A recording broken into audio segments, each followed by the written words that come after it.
Vamos a ver ahora un video que fue proyectado en noviembre de 2008.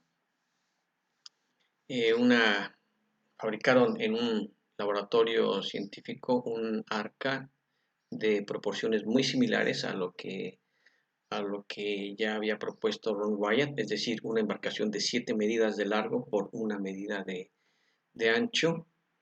Le colocaron peso y lastre y fue probada su navegabilidad en, en un laboratorio en donde también insertaron estos sensores como para poder determinar los movimientos que tendría en todos los ejes, en 3 ejes. A esta embarcación, bueno, se consideró que no tenía ningún medio de propulsión propia, por lo tanto, en cualquier momento iba a quedar a merced de las olas, que en este caso son producidas de manera, bueno, a través de un mecanismo hidráulico. Esta es la manera como produjeron las olas. Claro, en proporción, si recuerdan ustedes, a tener una altura de 13 metros con 70, pues prácticamente aquí podemos ver en alguna parte del video cómo se presentaron olas en proporción de 30 a 35 metros de alto. Se pudo demostrar que pues a pesar de la furia con la que fue atacada por esta simulación, la embarcación permaneció a flote. Ahora, recordar algo importante del arca. El arca era una embarcación totalmente sellada. De hecho, Dios le pidió a Noé que la calafateara, es decir, que colocara un impermeabilizante, algo muy similar al asfalto. Algunos intérpretes de las escrituras mencionan que inclusive este asfalto era de color rojo, lo que espiritualmente implicaría de alguna forma el simbolismo de la sangre, y como el arca de Noé también es un tipo de Cristo, de la labor que él logró en la cruz del Calvario. Aquí, de manera malintencionada, retiran la tapa y vuelven a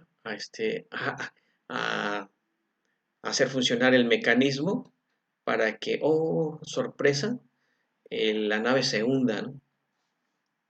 Y esto fue lo que fue transmitido por televisión, obviamente, pues con la mejor intención o la mala intención de desacreditar la versión bíblica y los hallazgos que vamos a ver un poco más adelante. Esta es la forma como se hace, entrecomillado, ciencia en algunos ámbitos. Hacen inclusive una simulación por computadora y de esta manera se burlan del relato bíblico. Pero lo que no toman en cuenta es justamente lo que vamos a ver un poco más adelante, recordando que se tienen estas evidencias importantes físicas de las anclas de piedra. Vean por favor este dibujo. Aquí lo que proponen es que no solamente las anclas de piedra se encontraban en la parte posterior, sino además a lo largo de todo el barco. ¿Qué efecto producen estos contrapesos? Bueno, eh, aquí lo explica. Lo que haría esto sería justamente el evitar la rotación, el balanceo de derecha a izquierda de la embarcación, pero también el cabeceo, es decir, como la parte del frente y de la parte posterior de la embarcación se estabilizan gracias a estos contrapesos. Esto intencionalmente National Geographic lo cortó, lo editó y no fue nunca proyectado en el documental de manera intencional. Aquí lo que hacen es colocar esas contrapesas a lo largo de la embarcación y ahora sí, producen las olas más violentas que pueden lograr en el simulador, en este laboratorio. Y oh sorpresa, la nave se mantiene a flote. sería propiamente el efecto Eddy eh, de nuestro ejercicio de imaginación. Pensábamos en estas formaciones montañosas. Ya una vez que comenzaron a descender las aguas a nivel mundial, se asomaban algunas colinas por encima del nivel de las aguas. Si esto es así, una embarcación de manera natural, por el comportamiento hidrodinámico, tendería a esquivar los obstáculos, a menos que se encontrara ahí una plataforma, una playa, por llamarlo de alguna forma, en donde un barco como el Arca de Noé pudiera descansar. Esa fue la condición que se dio para que el arca se asentara definitivamente en el sistema montañoso de Ararat. Aquí tenemos un dibujo realizado con muy poca habilidad, parece el dibujo de un niño. Vemos aquí la puerta del arca, los 3 pisos, las anclas de piedra, que como hemos mencionado, es muy probable que hayan ido a todo lo largo de la línea de la quilla. Esta es una imagen que hace la comparación entre las dimensiones del arca de Noé con la longitud del portaaviones estadounidense Kitty Hawk. Esta es otra comparación en dimensiones del arca de Noé, como se presenta actualmente, con el, el tamaño del Titanic. Todo esto son imágenes de los resultados de laboratorio de las diferentes muestras enviadas entregadas, de hecho, a laboratorios de materiales de los Estados Unidos. Aquí llama mucho la atención la presencia de metales, y además metales que son difíciles de creer que ya se manejaban, tanto como las aleaciones que se manejaban en tiempos de Noé. Tipo de informes que se entregaban en esa época.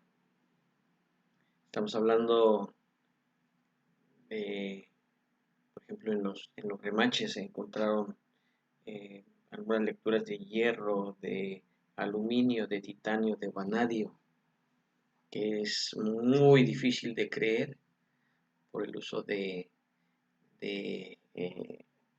estos metales, estas aleaciones en esa época. Aquí tenemos un manuscrito de las coordenadas para ubicar el arca de Noé, la parte frontal, media. Aquí, por ejemplo, es esto mismo, pero de una forma ya más formal, más acabada. La proa, la popa, esta es la parte posterior. El frente, la parte central y la popa del arca de Noé. Esto más o menos ubicado a 18.2 millas de lo que sería, según el experimento que hicimos en Google Earth, el, el punto central del cráter del volcán Gran Ararat. Es un muro, una pared en el Museo Wyatt. Aquí llama mucho la atención esta ilustración en donde se deja ver que el diluvio no fue solamente lluvia aumentando el nivel del agua, sino que en realidad fue un cataclismo mundial, universal, eh, con la presencia de tormentas, seguramente de huracanes de categoría 7 y más, y eso es importante tal vez considerarlo al momento de hacer la lectura bíblica. Aquí tenemos una fotografía de la maqueta una de las maquetas del arca en el museo, vista de manera lateral, esta en la parte trasera, y teniendo el cuidado aquí de colocar las arcas de piedra como pudieron haber lucido en su momento. Recordar solamente que también esas anclas de piedra pudieron muy bien haber estado a todo lo largo de la línea de la quilla. Este es un remache petrificado. Aquí tenemos más o menos el detalle. Este es el tamaño en comparación con un pequeño eh, recipiente antiguo de la película fotográfica en 35 milímetros. Tenemos los remaches, un poco más adelante los.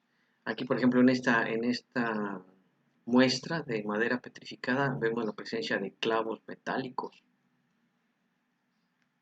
Esta fotografía, un remache, dos remaches aquí. Se cree que las uniones de las vigas, los pilares, las costillas laterales y algunas otras estructuras de madera lo hacían a través de placas metálicas, muy probablemente de hierro, de acero o algunas otras aleaciones. Y también hablando de los remaches y de los clavos, un trabajo importante en metal. Aquí tenemos esto. Aquí se puede ver muy bien el detalle. Esto sería el corte de un trozo de madera. Aquí vemos la placa en la que ustedes gusten, el superior, la inferior, un perno y lo que sería la placa de cierre con la que se logra la fijación de las dos partes del remache. Para entender esto es un remache es prácticamente lo que se tiene en los pantalones de mezclilla, en los blue jeans de algunas marcas, cuando observamos los bolsillos, por ejemplo, los bolsillos en los pantalones. De esta, que fue una de las muestras entregadas en el día de dedicación del centro de visitantes, entregado oficialmente por el gobierno de Turquía, se hizo un corte y aquí se puede observar tres tipos de madera. Esto en mi país se le conoce como triplay, pero podríamos llamarle también la madera laminada.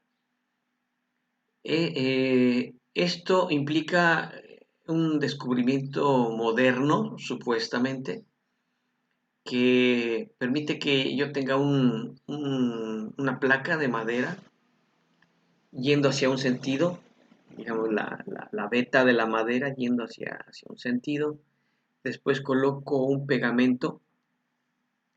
La siguiente capa, si yo así lo deseo, puedo colocarla de manera transversal, cruzada.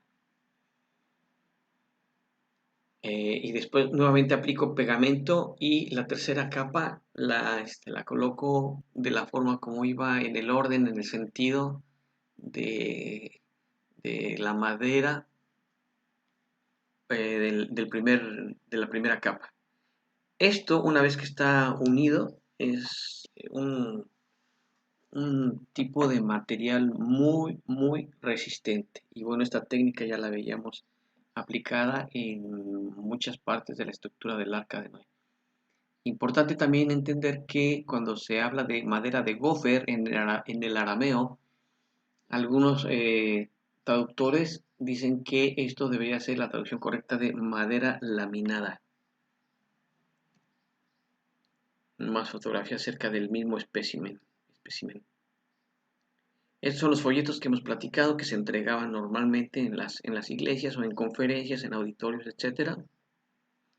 Acerca de lo que hemos estado platicando, las grandes costillas de los laterales, la altura con respecto a un espectador, la elevación, recuerden, más de 12 metros, 13 metros 70 la altura más o menos del arca.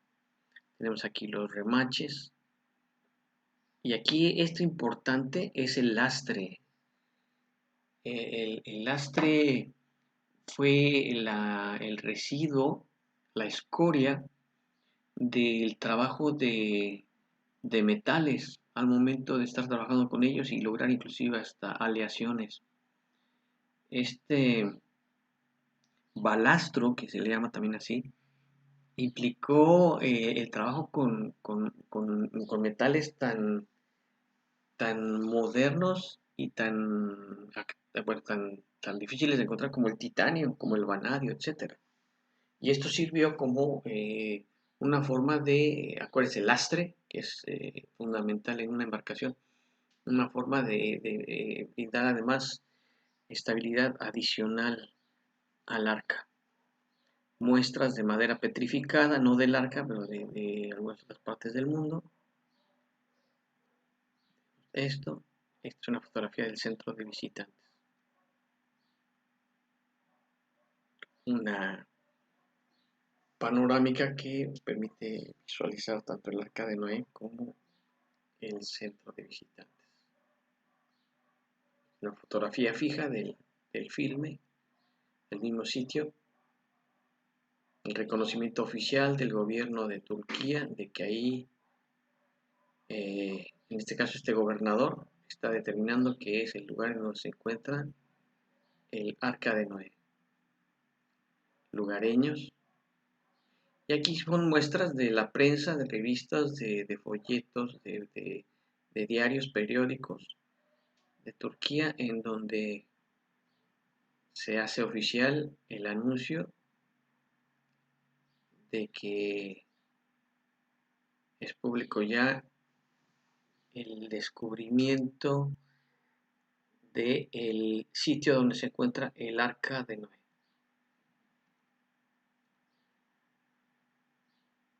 Aquí la muestra en el museo de Guaya de que tanto el centro de visitantes, aquí tendríamos esta fotografía con la silueta del arca, from Guaya en el primer plano, como esto ya sería parte de los folletos turísticos para invitar a las personas a visitar el lugar. Algunos comunicados oficiales del gobierno. Muestras de alfarería del sitio. Estos signos, algunos los han determinado como son grabados sobre el, el barro para lograr estas figuras de cerámica. Y algunos hablan del protohebreo, del hebreo antiguo. Recuerden que a partir de estos 8 sobrevivientes del diluvio ya estaríamos hablando del nacimiento de una nueva era.